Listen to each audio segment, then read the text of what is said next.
श्रीरामचंद्रा करुणा समुद्रा, ध्यातो तुझी राजसी योग मुद्रा. नेत्री नयरे तुझवीन निद्रा, कै भेटसी बा मजला सुभद्रा.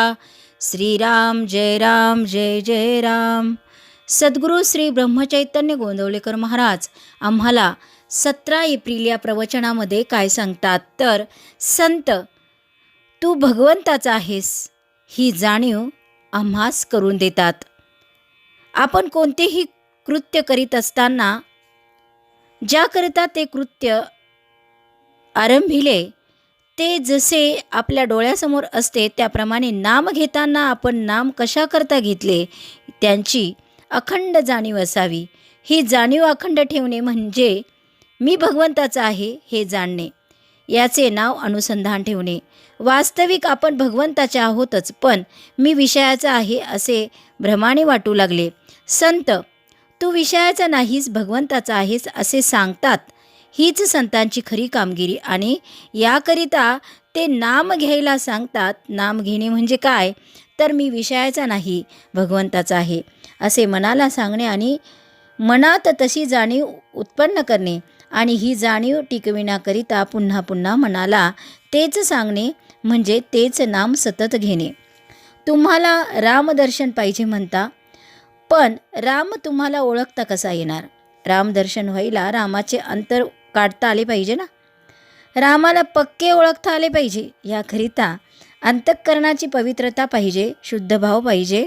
सर्व काही साधने केली पण भाव नसेल ना तर ती व्यर्थ होतात.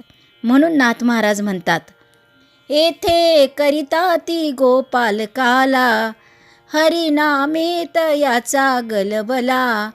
देव भावाचा भुकेला, आला तयाचिया लोभा लोभा.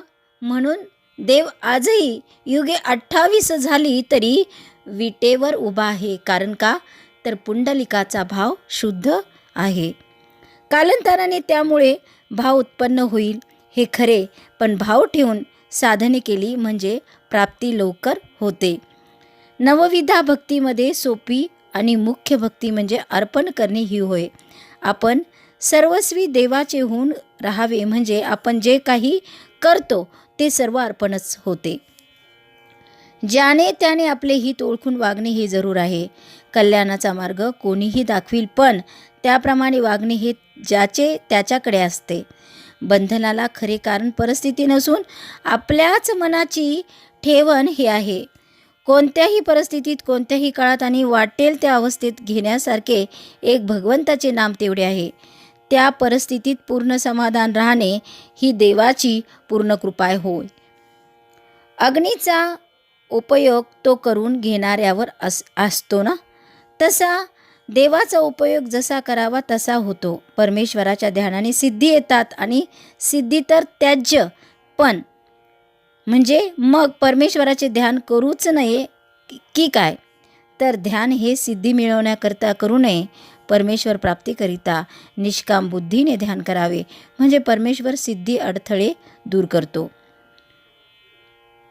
साधू सिद्धीचा उपयोग कधीही करत नाही. ते परमात्मा स्वरूपात मिळून गेलेले असतात. सर्व गोष्टी ते परमात्म्यावर सोपवितात आणि त्याच्या इच्छेनेच केव्हा केव्हा चमत्कार झाल्याचे साधूंच्या चरित्रात दिसते. आजचे बोधवचन, साधूजवळ कधीही व्यावहारिक गोष्टी मागू नयेत, त्या प्रारब्धावर सोपवाव्यात.